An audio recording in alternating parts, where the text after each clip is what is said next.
सबका से पहिले डियर बोला तानी हैप्पी न्यू ईयर।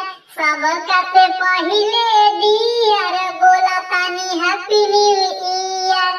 तोके भगवान हम खुश रखे जान दुख न आवे नियर।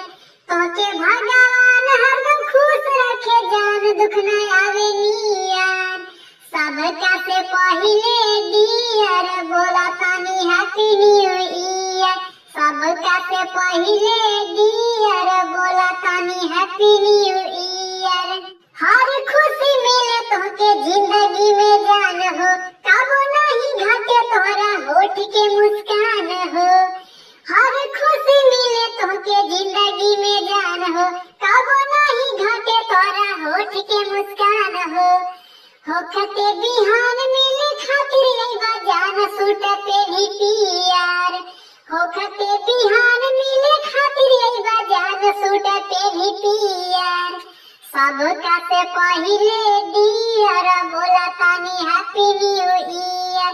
सबका से पहिले डियर बोला तानी हैप्पी न्यू ईयर।